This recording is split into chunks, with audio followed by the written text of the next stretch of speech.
Oke. Baik, assalamualaikum warahmatullahi wabarakatuh. Selamat siang, salam sejahtera sahabat terasi. Hari ini saya berada di Ponorogo. Saya bertemu dengan teman yang luar biasa. Karena bisa di luar itu ya. Luar lapangan. Luar lapangan ya pasti ya. Iya. Beliau adalah ketua dari Gempa Adventure. Pendiri, Pak. Pendiri ya, Pendirinya. sorry ya. Pendiri dari Gempa Adventure Ponorogo. Siap. Saya juga baru tahu gitu. Ternyata ada penggiat kegiatan alam gitu ya, lebih ke pecinta lingkungan gitu Mbak ya. Yeah. Tetapi kalau di sini nggak cuma pecinta lingkungan, pecinta semuanya gitu. Semuanya Yang memelihara lingkungan, tetapi juga bagaimana menumbuhkan UMKM yang ada di Ponorogo gitu Mbak ya. Ini yang agak luar biasa. Sorry, saya ambil ya. Ini yang menarik dari tadi adalah adanya tiwul instan gitu ya. gambar Ini reok. Sangat menarik. Khas Ponorogo ada gambar reok gitu ya. Mbak, sorry, nama lengkap nggak sih tadi? Saya namanya RR Rina Umuhani asal 5. Nah, Biasa panjang dipanggil Putri Gempang. Putri Gempa gitu ya, lebih enak. Mbak Rina Putri Gempa Oke, gitu. Nah, beliau adalah inisiator daripada lahirnya tiwul instan gitu, Mbak. Mbak bisa diceritakan ini dari mana sebetulnya ini idenya gitu? Tiwul instan ini asalnya dari Ngerayun. Ngerayun Ponorogo ya Mas. Ya, Ya. siap. Karena Gempa Adventure ini selalu berkolaborasi dengan semua lini UMKM Ya. ataupun kami punya binaan. Nah, kebetulan nih karena saya juga merangkap jadi ketua di OKOC, jadi di sebuah komunitas gitu. Jadi saya mengambil tiwul ini untuk saya angkat jadi produk unggulan di UMKM ya. Terutama ini sudah jadi produk unggulan di Ponorogo ya tentunya. Ini karena ada sejarahnya nih. Awal saya mendirikan Gempa juga terkait dengan tiwul ini. Jadi pada intinya saya berkunjung di Ngerayun dan ketika saya melihat secara alam juga di Ngerayun juga perlu kita perhatikan, sangat perlu kita perhatikan lingkungannya, terutama hutan-hutannya. Jadi di situ saya timbul inisiasi untuk membuat sebuah organisasi. Jadi saya ada Gempa Adventure dan itu perjuangannya luar biasa, sehingga ketika saya mempelajari teritorialnya dari wilayah Ngerayun itu, termasuk Binade, Merayan, Selur, ataupun Cepoko, Ngandel dan lain sebagainya, di semua yang ada di Ngerayun ini, kebetulan di sana ada yang namanya singkong. Jadi saya berpikir, saya nanya di sini nih makannya apa. Waktu saya bertamu di tempatnya teman-teman, ini nasi apa sih? Nah ternyata saya nanya, ini tiwul, coba deh. Awalnya saya agak kok gini ya rasanya. Beras gitu. Ya, kok gini ya rasanya. Jadi kita kayak oh ini perlu dicoba nih. Jadi saya tertarik. Akhirnya saya mencari masyarakat yang di situ yang benar-benar bisa ngolah tiwul, yang benar-benar bisa ngolah tiwul ini. Awal-awalnya jadi mateng, mentahnya tuh kayak mana gitu. Jadi proses pembuatannya dan lain sebagainya ternyata kan panjang nih. Panjang ya. Jadi mulai singkong dipanen, dikupas, dicuci, dijemurin dulu sampai kering gitu ya, dikupas, dijemur, habis gitu direndam. Direndam dia jadi empuk atau kayak gitu, terus nanti dijemur lagi. Jadi habis itu diselap, baru diolah ya. Baru diolah, diselepin, terus nanti masih diolah lagi diolah lagi dipakai nampan, kalau bilang tampah ya. Jadi diwer-wer gitu. Loh kok gini ya pembuatannya, ternyata rumit ya. Iya, rumit banget gitu. Jadi ya pada akhirnya ya saya tahu bahwa ini instan, nanti dimasak lagi bisa gitu. Dan nggak begitu bau, ya enak malah. Artinya kalau lu tahu ya, kalau ya memang di belakang kita ini lagi rame gitu. Lagi sibuk mainin botol. Ini yang kegiatan dari teman-teman di Gempa Adventure untuk mengumpulkan barang-barang bekas juga gitu. Sampah yang ditukar dengan kegiatan bibit-bibit gitu ya untuk penghijauan gitu ya. Ya nggak apa-apa, biarin aja. Biar ada suasananya gitu. Bahwa kita berada di lokasi yang memang lagi ada kegiatan untuk penghijauan dan sebagainya. Siap, nggak apa-apa. Artinya kan Nun Sewu, setahu saya sih biasanya kalau dibentuk sudah gelindingan itu ya, itu kan nggak bisa bertahan lama gitu. Biasanya langsung dimasak, ya dikonsumsi selesai gitu kan. Yang disimpan biasanya kan gapleknya itu gitu kan. Iya, makanya. Yang jadi kering gitu kan. Ini untuk bisa menemukan proses bisa instan ini berapa lama? Ini prosesnya mungkin 2 sampai 3 hari loh. Nggak, maksudnya nemukan kalau dulu langsung dimasak gitu kan. Nah ini kan bisa disimpan sampai lama baru bisa dimakan atau diolah jadi makanan gitu. Prosesnya ini saya nemuin butuh waktu kalau saya ke ngerayanya sampai proses itu 7 tahun sampai 8 tahun. 7 tahun sampai 8 tahun. Ya, baru bener-bener saya nemuin ini. Iya. Rame banget. Dek, bisa stop. berhenti dulu ya? Mungkin 10 menit ya? Stop. Ternyata kan gitu. Iya, ribet banget. Tapi nggak apa kan? Iya, dari musik ada musiknya. Stopin dulu. Artinya 7 tahun bisa menemukan bahwa bisa dikeringkan dan bisa disimpan agak lama gitu ya. Jadi ini proses saya menemukan, oh ternyata ada ya, bisa ya tiwul di instan gitu. Nah, ini baru dikenal di Ponorogo baru beberapa tahun tahu tiwul instan gitu. Mungkin karena kenapa awalnya bisa di ini kan ada awal prosesnya ya. Ini cerita dari teman saya karena TKW. Mereka pengen tiwul, kangen tiwul. Jadi mereka gimana caranya tiwul itu bisa dimasak di sana. Akhirnya ada yang mencoba untuk membuat instan dulu. Artinya bisa dikirim ke sana, kemudian bisa dikonsumsi di sana kan? Kan itu tidak mudah. Nah, karena kalau mungkin ya saya bilang tadi kan, kalau gaplek kering kan masih aman gitu dikirim. Tapi kan butuh proses yang cukup lama tadi kan ya. Ini lumayan loh, ini bisa sampai beberapa bulan juga loh. Jadi ini juga tidak bakal berjamur, tidak bakal merubah rasa. Gitu ya. Artinya gini Mbak, sorry. Biasanya kan sudah jadi peringkilan itu tadi kan, itu kan langsung ditanak. Nah sekarang kan peringkilan kemudian harus bagaimana bisa awet gitu ya. Dibungkus di packaging itu gimana ceritanya? Ketika ceritanya dari teman saya yang TKW itu akhirnya merambah kan, otomatis kan pengetahuan itu pasti orang-orang gimana sih caranya. Jadi ini sudah membuat tiwul instan itu sudah menular ke semua Ponorogo juga bisa ngebuatnya. Jadi intinya mungkin kalau panjenengan pengen tahu prosesnya mungkin bisa ke teman saya nanti. Kebetulan ini adalah binaan kami.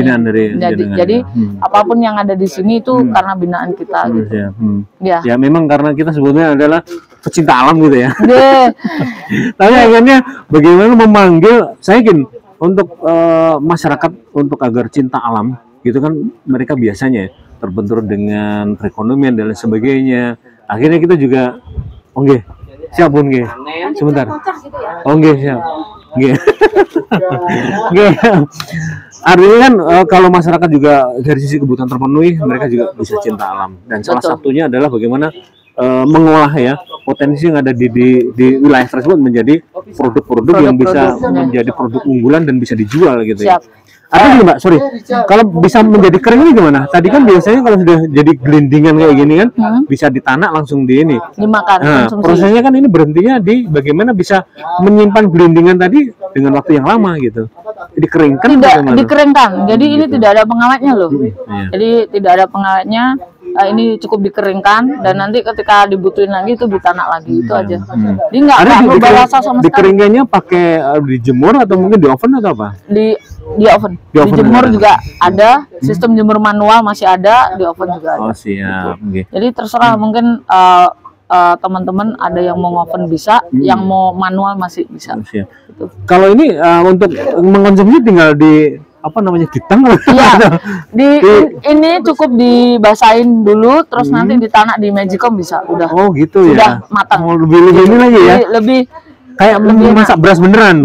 Oh siap. Untuk airnya Mbak, komposisi air biasanya dimasukkan di Magicom atau Magier kan tinggal segini ya. Iya, sama aja kayak di beras. Jadi mengembangkan pada sama aja. Selama proses pemanasan dia mengembang dengan kayak nasi. Jadi intinya gini, gempa Adventure itu kami sebelum mengenal daerah lain, kami memang fokus lebih ke Ponorogo. Jadi kami memahami teritorialnya. Jadi apa yang mungkin bisa dikembangkan secara bukan hanya lingkungan aja yang kami perhatikan, tapi potensi yang ada di sana. Contoh nih, kayak kita ada binaan di Cepokong Rayun. Potensinya di situ apa aja selain tiwul, singkong ya, mungkin ada empon-empon atau jahe, kunyit segala macam. Nah, kita juga kasih ajarin nih gimana proses. Saya nanya dulu, Bu, ini setelah panen gimana dijual? Nah, dijual, harga otomatis masih murah. Gimana Bu kalau seandainya saya menawarkan kalau seandainya ini diolah dan nanti daya jualnya jadi tinggi. Gimana caranya? Jadi produk turunan gitu ya. Jadi kita buat instan gitu. Gimana caranya? Jadi kami karena gempa dengan OKOC ini berkolaborasi. Jadi intinya kita juga punya pelatih tuh di OKOC juga. Jadi kami panggilkan semua pelatih yang ada yang punya potensi memang bisa. Akhirnya kasih pelatihan, akhirnya itu jadi usaha mereka. Jadi semua yang ikut OKOC dengan kolaborasi dengan gempa yang awalnya nggak punya pekerjaan jadi punya pekerjaan. Karena ada peluang usaha. Ada peluang. Percuma dong kalau satu desa, satu daerah punya potensi tidak ada digali untuk usaha yang lain atau turunan-turunan gitu ya. Ada inovasi ya pasti. Nah, pasti ada inovasi dan tiap inovasi itu juga perlu inovasi ke depannya karena kita harus paham secara teknologi itu kita harus update lah. Kayak pisang nih, mama pisang nggak hanya untuk sele, nggak hanya untuk sale yang kering itu atau sele pisang atau keripik. Pisang goreng. Nah, bisa jadi yang lain-lain. Bisa keripiknya juga macam-macam sekarang gitu. Kalau ini sorry, saya lebih fokus lagi gini dong. Ini dari sisi penjualan sampai di mana sudah? Ini sudah keluar negeri loh. Jadi ini ada temen yang di Hongkong ngejualin. Jadi mereka menawarkan kepada majikannya dan itu jadi ini apa? Itu ceritanya ya. Ini apa? Nah, jadi tertular ya. Jadi tertular tiap ini minta. Jadi gitu, mereka itu nularin ke kayak kalau bos itu kan pasti ada kumpulan, dia punya pekerjaan apa. Jadi diomongin ke semuanya. Jadi temen itu pesennya nggak cuma 5-10 enggak. Jadi bosnya itu pesen sampai 50 sampai 100 kayak gitu. Jadi ini sudah selain ke lokal di Indonesia, ini udah keluar negeri. Ini juga halalnya udah ada. Ini halalnya udah ada. Oh iya, sudah ada ini ya. Ada label halal gitu ya. Jadi ini ada label OKOC-nya. Oh siap. Jadi kita sudah kasih label bahwa ini emang binaan OKOC juga. Pak Sandiaga Uno. Iya. Selamat siang Pak Sandi. Ponorogo terus berjalan Pak. Jangan khawatir Pak. Kita ada bergerak. Oh siap. Karena Bang Sandi ini ingin masyarakat mendapatkan peluang pekerjaan. Jadi membangun lapangan pekerjaan. Dengan potensi mereka. Gini monggo. Mbak, ini kalau volume berapa sih dalam satu bulan, berapa pack atau aneh?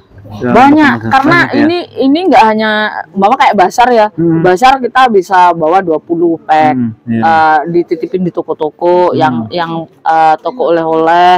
Selain kita dikirim kemana-mana gitu. Jadi di Ponorogo ini bisa didapetin di Gadung Melati. Jadi Gadung Melati itu tempat kumpulnya produk-produk Ponorogo, UMKM Ponorogo. Memang produk khas Ponorogo. Iya, gitu ya? Semua produk khas Ponorogo yang buat UMKM Ponorogo tanpa ada repacking. Jadi asli buatan teman-teman UMKM. Oh, gitu. Siap. Ini yang desain packagingnya juga jenengan sendiri ya? Saya, semua produk yang ada di sini saya semua yang desain. Jadi kenapa? Karena walaupun saya bukan asli Ponorogo, tapi saya sudah hidup di Ponorogo sekitar 30 tahunan. Jadi KTP udah di Ponorogo, pastinya udah jadi warga Ponorogo ya. Karena undang-undang udah ada itu. Mungkin lahirnya mungkin bukan tapi darahnya udah Ponorogo. Iya. Jadi ini saya desain reok karena apa? Karena kita ada di OKOC itu ada 5 produk yang memang saya desain reok. Tapi berbeda ininya, temanya. Berbeda desainnya ya. Iya. Ini kenapa saya kasih gunung ya? Ini karena daerah dari tinggi, dari Rayun ya. Jadi ini reoknya budaya reok Ponorogo karena kalau Ponorogo kalau lihat reok pasti tahu ya. Ponorogo. Ini Ponorogo. Jadi ketika di luar negeri mereka udah berimajinasi nih. Ini bisa jadi daya tarik ketika Ponorogo tuh ada gerbek suro loh, tentang reok loh, festival loh, inilah banyak. Ini promo budaya. Nah, gitu ya. Memang kami mempromosikan budaya termasuk gambar warok, jatil, perlengkapan dari reok sendiri lah istilahnya begitu. Siap.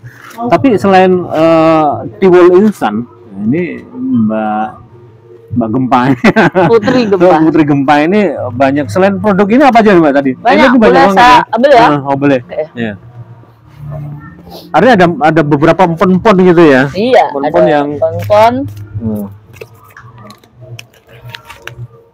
Ada keripik ya? Ada keripik, ada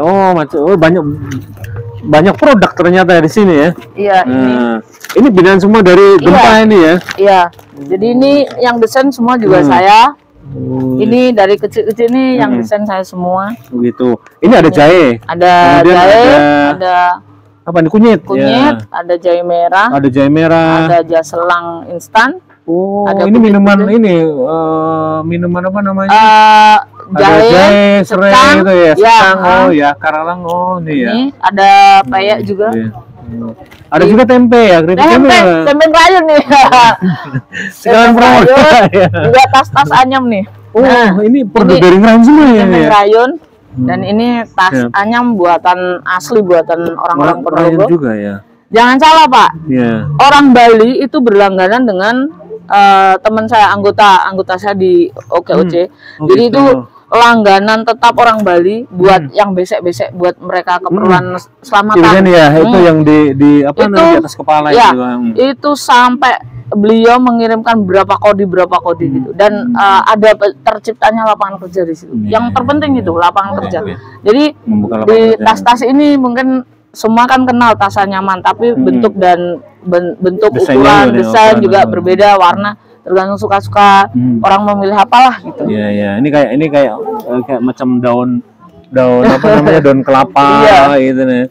Dengan warna-warni. Oke. Ada sudah berapa produk yang atau berapa item gitu yang sempat didesain oleh jenengan gitu? Kalau banyak banget ya. Kalau item semua, Pak. Jadi semua yang ada di OKOC, anggota kalau saya di OKOC itu semua anggota OKOC saya yang desain semua, Pak. Termasuk buatin logonya. Jadi ini buatin logo-logonya. Ini saya semua yang buatin. Karena saya suka desain, walaupun saya nggak bisa ini, cuman imajinasi saya yang ini jadi kolaborasi warna, gambar semuanya. Akhirnya jadi desainer gitu ya. Ya, gratis Pak ini. Jadi gratis, saya memang ngebantu teman-teman di OKOC semua. Jadi intinya saya gratis. Jadi karena yang namanya membantu itu untuk mensupport ya Pak. Jadi mensupport teman-teman biar mereka bersemangat, dan alhamdulillah ini produksi Jolly juga sudah keluar negeri Pak. Mulai keripiknya, mulai ini semua sudah keluar negeri. Kami punya jaringan kuat di luar negeri Pak. Jaringan TKI tadi, dari TKI itu ya, akhirnya berkembang gitu ya. Kalau umpama kita ngomong volume kontainer Pak, itu justru terlalu besar, mungkin kami kalau belum mampu lah istilahnya. Nah, tapi kalau hanya cuma 100, 200, 300 volumenya sampai 500 lah, intinya 500 bungkus kami masih mampu. Tapi kalau satu kontainer belum deh kayaknya. Tapi kalau mungkin ada pihak di sana yang membantu, bisa aja gitu ya. Bisa, mungkin Pak. Untuk stokisnya, kemudian untuk dalam jangka waktu, kan bisa satu kali kontainer berapa bulan kebutuhan gitu kan bisa ya. Sebenarnya bisa, cuman kita kemarin itu sudah mencoba di luar negeri melewati OKOC yang ada di pusat, bukan OKOC Indonesia, tapi pusat yang di OKOC Inamakmur yang kami Pak. Jadi kemarin sempat kita promosi di luar negeri. Jadi yang kan mereka milih Pak. Jadi milih yang mana-mana, ternyata dari temen situ Bondo sama Lumajang Pak yang dapat. Gitu, jadi kalau kami ini bukan tidak bisa, tapi karena teman-teman nggak bisa mencapai kuota yang mereka inginkan. Karena memang di sana ada pilihan pangsa pasarnya apa gitu, itemnya apa gitu. Cuman mungkin belum dilihat produknya gitu deh. Meskipun kita sudah merambah ke sana gitu ya. Sebenarnya sudah masih kecil ya. Iya, sudah dilihat, cuman untuk minta volume besar itu kami nggak mampu. Gitu. Terus terang, pertama nggak mampu modalnya. Karena kan semua butuh modal Pak. Kalau toh yang saya bilang tadi mungkin itemnya sampai 500 itu karena masih mampu modalnya. Tapi kalau umpama yang kontainer itu belum mampu teman-teman. Ini makanya mungkin dari sisi perbankan dari apa gitu. Mungkin dari dinas ya ini. Kalau bisa bunganya murah banget gitu. Jadi tidak dari Disperindak, dari dinas juga harus berperan ya. Sebenarnya mereka sudah berperan, Pak. Kayak Disperindak sudah berperan, mau ngebantu jalannya, gimana kita nyari halal, gimana kita IRT, Pemda sudah ngebantu. Memang kita harus nyari modal. Perbankan ini yang harus membantu. Moga-moga nanti perbankan bisa tergerak hatinya karena ini sudah ada peluang gitu ya. Iya. Tinggal bagaimana menjadi karena kebutuhan modal tadi ya. Kita nggak bisa belum mampu gitu ya. Untuk memenuhi permintaan yang kalau satu kontainer juga cukup banget. Banyak itu Pak. Kalau satu kontainer itu berapa ton itu? Kalau umpama kapasitas kecil ini kan jadinya berton-ton. Sedangkan kapasitas untuk pembuatan aja dalam satu kali pembuatan mereka hanya mampunya 5 kilo. Kalau tahu 5 kilo itu bisa jadi, apalagi nih produk sejoli nih, itemnya itu sekitar ada 20 item sebenarnya. Item untuk membuat ini. Ini gitu semua itu 20 item. Jadi ada kunyit, 20 pon-ponnya itu 20 item. Belum lagi keripiknya, karena bahannya itu juga kadang mereka ada kesulitan Pak. Jadi kayak jahe merah, kayak bahan-bahannya itu ada kesulitan. Kenapa? Karena tidak semua orang Ponorogo menanam. Menanam. Kalau kunyitnya banyak sekali. Dulu kayak kunyit tuh kayak dibuang-buang. Sekarang lumayan lah 1 kilo 6.000 gitu. Jadi awalnya 3.000 jadi 6.000, dulu 1.000 mungkin. Sekarang sudah lumayan karena sudah diolah tadi ya. Karena jadi sudah ngerti kebutuhannya Pak. Jadi peluangnya besar sekarang ini. Artinya memang masih membutuhkan bagaimana disupport oleh permodalan gitu. Pasti. Karena kalau umpama disupport pun sama permodalan mungkin masih terlalu tinggi bunganya. Nah ini ya. Kalau umpama kur ya, karena gini, kalau dipikir secara logis, menghitung juga ya. Iya dong Pak, yang namanya ketua harus gitu. Jadi intinya gini, ketika kita yang paling murah juga. Sebenarnya paling murah Pak, 0, sekian. Tapi ketika kita benar-benar mendapatkan modal, ketika kita benar-benar pertarungkan untuk usaha, ternyata kadang-kadang nggak balance jalan itu. Karena Mama kita sudah produk nih, sudah banyak produk. Belum tentu ini laku dalam 1 hari, 2 hari, 1 bulan. 1 bulan mungkin bisa laku cuma 5, karena daya beli masyarakat sekarang itu, apalagi sekarang nih terlalu rendah. Jadi nggak semua orang itu doyan jajan UMKM-nya, karena mereka mikirnya sudah, wah mahal. Kayak gini menurut saya 12.000 mahal. Menurut mereka ya, tapi menurut saya ya nggak mahal. Karena apa? Menemukan bahannya aja sulitnya minta ampun. Karena masyarakat tidak pernah berpikir bahannya dapat dari mana, kilonya berapa, per kilonya berapa, mengupasnya, pengolahannya bagaimana, prosesnya seperti apa. Mereka tahunya bagaimana produk itu murah gitu ya. Nah, kalahnya kita kan sama pabrik Pak. Kalau pabrik apa-apa murah. Karena kan mereka otomatis punya campuran dong. Kalau mama bilangnya keripik kentang, tapi kan faktanya ada campuran. Kalau kita memang ngebuat bote yang benar-benar asing, nggak ada tepungnya, benar-benar bote gitu ya. Karena begitu. Jadi intinya kadang nggak balance Pak sama. Tapi kalau peluang ke luar negeri ya ini, karena daya beli di luar negeri lebih tinggi. Ya itu lagi, pertama kembali ke modal tadi ya. Ke modal Pak. Mama kita punya niat nih, pengen banyak sekali. Mama permintaan pas banyak. Nah, modal itu kan berputar. Emak-emak sekarang ini masih belum bisa Pak memilah antara hasilnya ini untuk modal. Kan biasanya dipilah-pilah tuh. Manajemennya kan ada.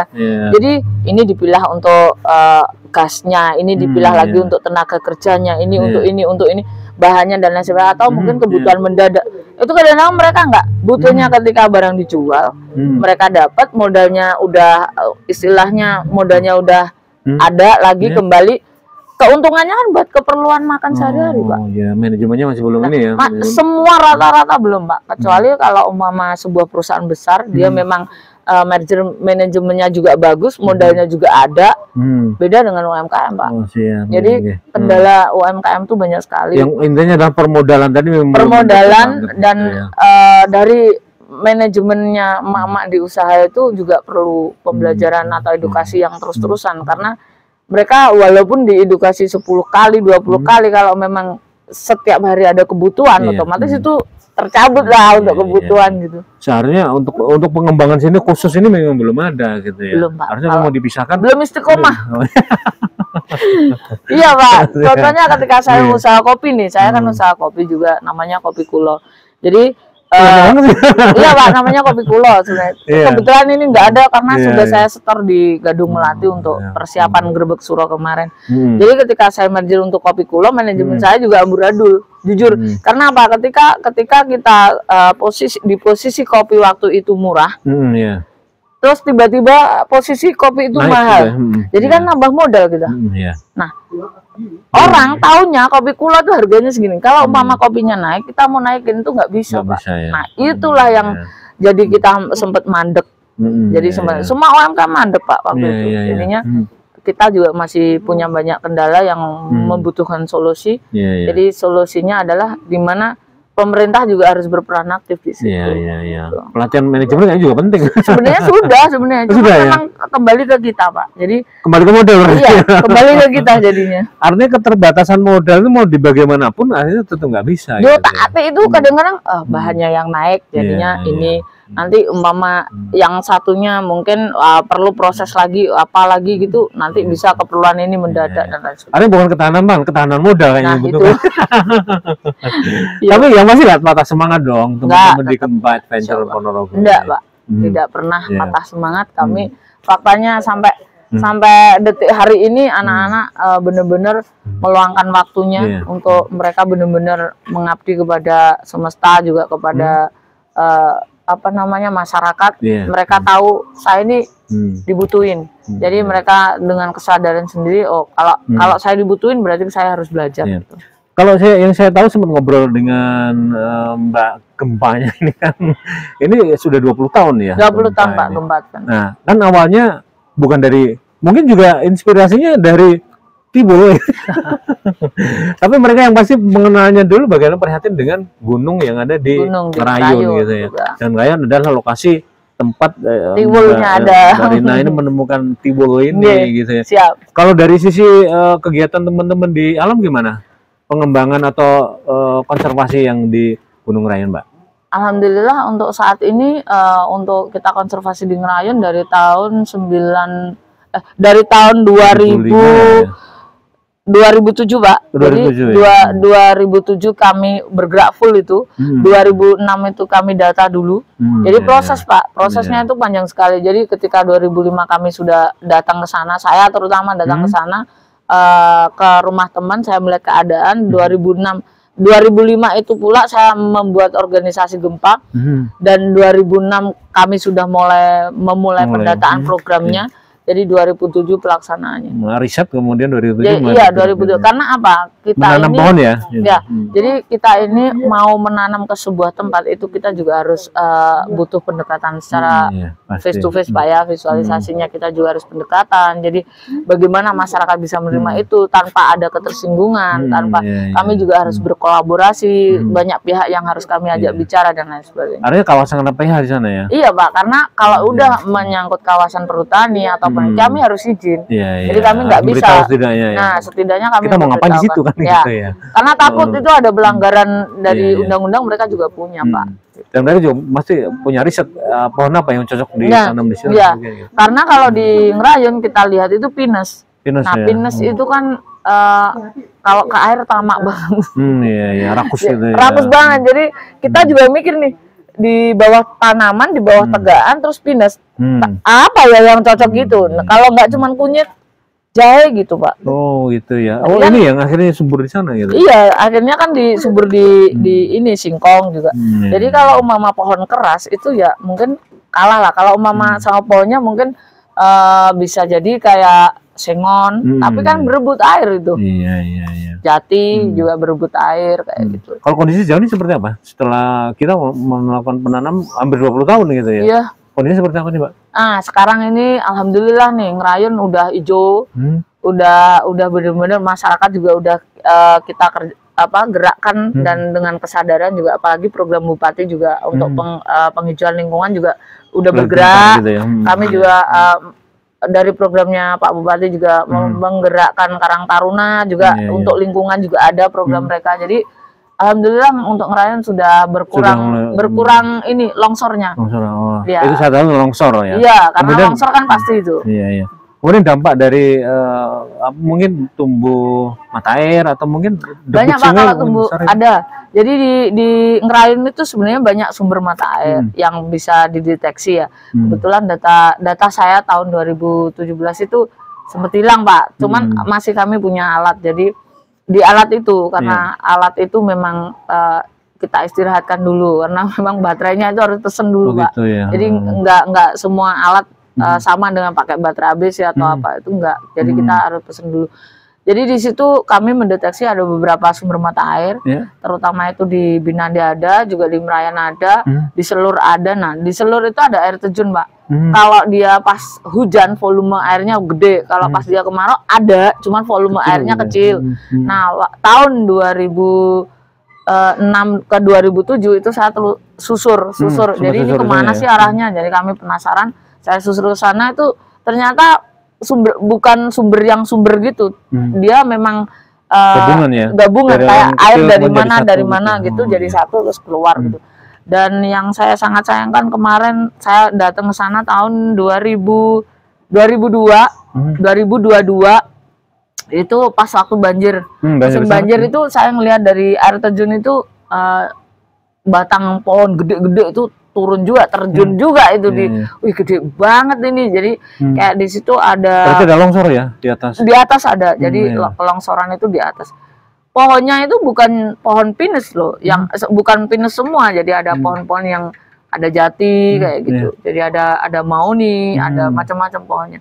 Jadi sangat sayang sekali ketika kita ini para penggiat pecinta alam ini bener-bener kerja keras untuk bener-bener gimana caranya potensi yang ada juga kita kembangin bisa, lingkungan juga kita pelihara, masyarakatnya kita ajak. Jadi kesadaran itu harus ditumbuhkan. Dari masyarakat juga gitu ya. Iya dong. Salah satunya bagaimana menumbuhkan perekonomian yang membantu kesejahteraan. Siap. Artinya sejauh ini kalau dari sisi manfaat yang diambil selain mulai berkembang gitu ya, UMKM ini dari sisi alamnya mungkin mulai tumbuh, tadi debit airnya mulai tinggi atau gimana? Alhamdulillah kalau untuk air hari-hari ini ada yang sudah mati memang, tapi ini masih kami benar-benar tambal sulam lah Pak. Kalau tanaman itu kita perlu tambal sulam, jadi kita ada membenarkan gimana sumber itu jadi hidup kembali. Jadi mungkin memproses tanaman kembali, jadi memproses sesuatu yang baru biar menggugah air lagi gitu. Jadi ada proses-proses yang memang harus kami lakukan, mengkonservasi semuanya biar ada air lagi, debitnya juga naik. Tapi ini kebetulan yang semakin kesini debitnya udah ada yang naik. Emang. Dan yang mungkin bisa dirasakan adalah mulai berkurang banjir gitu. Nah, alhamdulillah Ponorogo yang kemarin banjir nih yang di daerah Ngindeng dari Sawo ataupun yang kemarin banjir di daerah perkotaan juga daerah Balong, alhamdulillah hari ini berkurang. Itu yang paling penting gitu ya. Itu paling penting banget. Tetapi yang pasti bagaimana menyadarkan masyarakat untuk tetap memelihara lingkungan ya, tanpa merusak lingkungan, tetapi mereka juga bisa mendapatkan income dari UMKM yang coba dibina ini, sesuatu yang luar biasa banget gitu ya. Dan ini memang harus dilakukan oleh semua pihak gitu nah. Ya bukan tugasnya Mbak Rina tempat doang gitu ya. Nah, ini sebenarnya ya mungkin bisa ujung tombak gitu, bisa menggali potensi yang ada di wilayah masing-masing gitu. Karena saya yakin wilayah masing-masing punya potensi yang berbeda-beda gitu ya, dikembangkan gitu ya. Keren banget. Terima kasih Mbak Rina. Ini inspiratif banget buat saya gitu ya. Ya nggak cuma sekedar tiwul instannya, tetapi bagaimana melibatkan masyarakat untuk mencintai lingkungan. Ini yang penting banget. Karena dari lingkungan, dari alam yang lestari, ini kita bisa banyak menggali potensi-potensi yang bisa menghasilkan cuan atau perekonomian bagi masyarakat. Nah, asal tidak boleh lupa bahwa kita tetap menjaga alam. Jadi keseimbangan antara kita nyari duit sama kita memelihara lingkungan yang bisa mendukung kita dapat duit, ya itu harus dijaga juga. Harus dijaga juga gitu ya. Siap, terima kasih banyak Mbak Rina. Terima kasih. Mbak Rina Gempa yang pasti tetap bergerak ya. Siap. Dan saya yakin ini bermanfaat untuk masyarakat semuanya. Demikian bincang kita hari ini. Assalamualaikum warahmatullahi wabarakatuh. Waalaikumsalam. Salam lestari. Salam lestari ya. Oke, thank you Mbak Rina.